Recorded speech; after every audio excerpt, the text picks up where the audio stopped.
নমস্কার বন্ধুরা, আমার চ্যানেলে সবাইকে স্বাগত। আজকে তোমাদের সাথে শেয়ার করে নেব একেবারে ভিন্ন পদ্ধতিতে দারুণ স্বাদের সর্ষে বাটা দিয়ে ভোলা মাছের ঝালের রেসিপিটি। তো চলো দেখে নাও কিভাবে আমি ভিন্ন পদ্ধতিতে রেসিপিটি বানাই। তো দেখো, ভোলা মাছের ঝাল বানানোর জন্য আমি এখানে নিয়ে নিয়েছি 3টে মাঝারি সাইজের ভোলা মাছ। আমি এখানে 3 পিস মাছ দিয়ে করছি, তোমরা তোমাদের ইচ্ছা মতন পরিমাণটা বাড়িয়ে নিতে পারো। মাছের আঁশ ছাড়িয়ে মাছগুলোকে কেটে পরিষ্কার করে ধুয়ে জল ঝরিয়ে রেখে দিয়েছিলাম। এবারে মাছের মধ্যে মাখিয়ে নেব খুব সামান্য পরিমাণে একটু লবণ আর হলুদ। 1/4 চা চামচ পরিমাণে লবণ আর হলুদ গুঁড়ো দিয়ে ভালোভাবে মাছটাকে মাখিয়ে 10 মিনিটের জন্য মাছটাকে আমি এভাবেই রেখে দেব। ততক্ষণে আমি একটা সর্ষের পেস্ট রেডি করব। তার জন্য একটা মিক্সির বাটির মধ্যে দিয়ে দিলাম 1 টেবিল চামচের থেকে একটু পরিমাণে কম কালো সর্ষে, আর দিয়ে দিলাম 1 টেবিল চামচ পরিমাণে হলুদ সর্ষে। আমি হলুদ সর্ষে থেকে কালো সর্ষের পরিমাণটা একটু কম রেখেছি, তোমরা চাইলে সম পরিমাণেও করতে পারো। এর মধ্যে ঝালের জন্য একটা কাঁচা লঙ্কা দিলাম, ঝালটা তোমরা তোমাদের স্বাদ অনুযায়ী দেবে। আর দিয়ে দিলাম লবণ। লবণ দিয়ে যদি সর্ষেটাকে পেস্ট করা হয় তাহলে সর্ষে কিন্তু তেতো হয়ে যায় না। এর মধ্যে খানিকটা জল দিয়ে দেখো এটার একটা পেস্ট আমি রেডি করে নিয়েছি। এবারে সর্ষেটাকে আমি একটা ছাঁকনির সাহায্যে ছেঁকে নেব।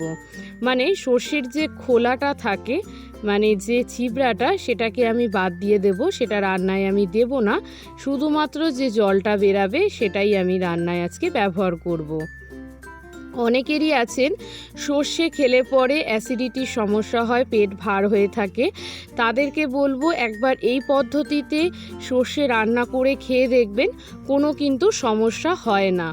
কারণ সর্ষের যে খোসাটা, সেটাতেই কিন্তু আমাদের অ্যাসিডিটির মেন সমস্যাটা হয়। তো সেটাই যদি বাদ দিয়ে দেওয়া হয় তাতে কিন্তু কোনো রকম পেট ভার বা বদহজমের সমস্যা হয় না। তো দেখো, ওই মিক্সির বাটিতে জল দিয়ে ভালোভাবে সর্ষেটাকে আমি ছেঁকে নিয়েছি। সর্ষের যে খোসাটা সেটাকে আমি আলাদা করে দিলাম, ওটা আমি ফেলে দেব। আর এই জলটাই আজকে আমি রান্নায় ব্যবহার করব।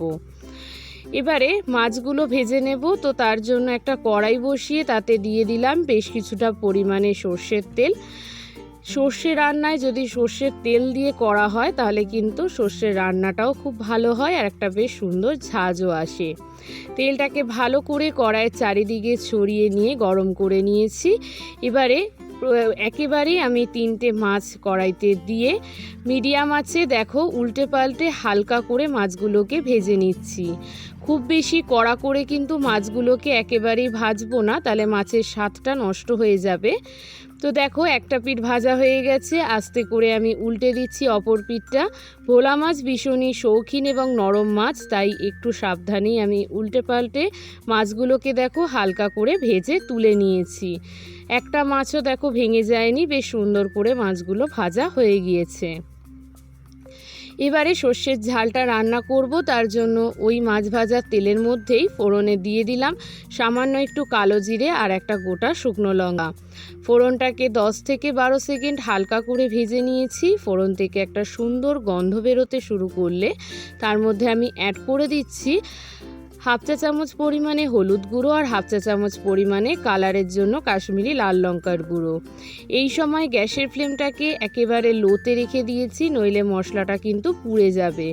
খুব ভালোভাবে হলুদ আর লঙ্কার গুঁড়োটা তেলের সাথে মিশিয়ে নিয়ে তার মধ্যে দিয়ে দিলাম খুব সামান্য পরিমাণে একটু উষ্ণ গরম জল, যাতে করে মশলাটা পুড়ে না যায়। এবারে জলটা দিয়ে ভালোভাবে মিশিয়ে নিয়ে এর মধ্যে দিয়ে দিলাম একটা ছোট সাইজের টমেটোর অর্ধেকটা। যেহেতু আমি কম পরিমাণে রান্নাটা করছি, সেই জন্য আমি অল্প টমেটো ব্যবহার করলাম। তো দেখো টমেটোটা ভালোভাবে মিশিয়ে নিয়ে মশলার সাথে মিনিট 2 একটু ভালোভাবে কষিয়ে নিয়েছি। দেখো মশলার থেকে তেল ছেড়ে দিয়েছে আর টমেটোগুলো বেশ নরম হয়ে গিয়েছে। এই সময় এর মধ্যে অ্যাড করে দিচ্ছি সর্ষের বাটার যে জলটা আমি নিয়ে নিয়েছিলাম, সেই জলটা। খুব ভালোভাবে সর্ষে বাটাটাকে মিশিয়ে নিয়ে এর মধ্যে দিয়ে দিলাম স্বাদ অনুযায়ী লবণ। লবণটা একটু কম পরিমাণেই দিতে হবে, যেহেতু সর্ষে বাটার সময়ও আমি বেশ কিছুটা লবণ দিয়েছিলাম। লবণ দিয়ে ভালোভাবে মিশিয়ে নিয়ে এর মধ্যে দিয়ে দিচ্ছি 2টো চেরা কাঁচা লঙ্কা। সর্ষে বাটায় কাঁচা লঙ্কা যদি এভাবে চিড়ে দেওয়া হয় তাহলে কিন্তু বেশ স্বাদটা ভালো হয়। এতে ঝালটা তেমন একটা হয় না। ভালোভাবে সর্ষের সাথে সমস্ত কিছু ফুটিয়ে নিয়েছি। দেখো সর্ষেটা অনেকটা গাঢ় হয়ে এসেছে। মশলাটা ভালোভাবে কষে গিয়ে সর্ষের ওপর দিয়ে তেলও ছেড়ে দিয়েছে। এই পর্যায়ে এর মধ্যে আমি অ্যাড করে দিচ্ছি ঝোলের জন্য প্রায় হাফ কাপ পরিমাণে জল। তোমরা যে যেরকম ঝোল চাও সেই অনুযায়ী জলটা দেবে। তো আমি এখানে মোটামুটি হাফ কাপ পরিমাণে জল দিয়ে দিলাম। জলটা দিয়ে ভালোভাবে মিশিয়ে হাই ফ্লেমে ঝোলটাকে খুব ভালোভাবে ফুটিয়ে নিয়েছি। ঝোল কিন্তু ভালোভাবে ফুটে উঠেছে। এই সময় এর মধ্যে আমি অ্যাড করে দিচ্ছি ভেজে রাখা ভোলা মাছগুলো। সর্ষে ভালোভাবে ফুটে উঠলে তারপরেই কিন্তু মাছগুলো দিতে হবে। তো মাছগুলোকে দেখো দিয়ে ভালোভাবে নাড়াচাড়া করে একটু ডুবিয়ে দিচ্ছি ঝোলের মধ্যে। এবারে ঢাকা দিয়ে 2 মিনিট মতন আমি কম আঁচে এটাকে ফুটিয়ে রান্না করে নেব। দেখো মোটামুটি মিনিট 2 ভালোভাবে ঝোলের সাথে মাছগুলোকে ফুটিয়ে রান্না করে নিয়েছি। এবারে এক পিঠ ভালোভাবে ফুটে ওঠার পরে আমি আস্তে করে অপর পিঠটা মাছের উল্টে দিচ্ছি। এতে করে সব দিক দিয়েই মাছের ভেতরে ফ্লেভারটা ঢুকে যাবে। এই পিঠটাকে উল্টে দিয়েও আরও 1-1.5 মিনিট মতন ভালোভাবে ফুটিয়ে নেব। তার মধ্যেই আমি দিয়ে দিলাম বেশ কিছুটা পরিমাণে ধনেপাতা কুচি।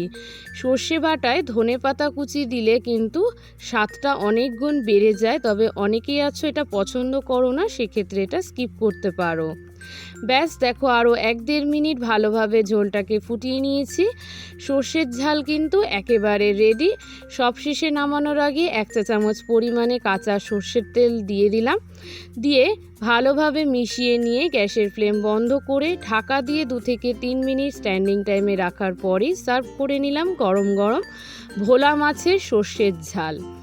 তোমরা অবশ্যই আমাকে কমেন্ট করে জানিও তোমরা কে কে এই পদ্ধতিতে ভোলা মাছ রান্না করো। আর যদি আমার ভিডিওটা আজকে তোমাদের ভালো লাগে তাহলে ভিডিওটিকে একটা লাইক করে দিও আর আমার চ্যানেলটিকে সাবস্ক্রাইব করে দিও। ধন্যবাদ।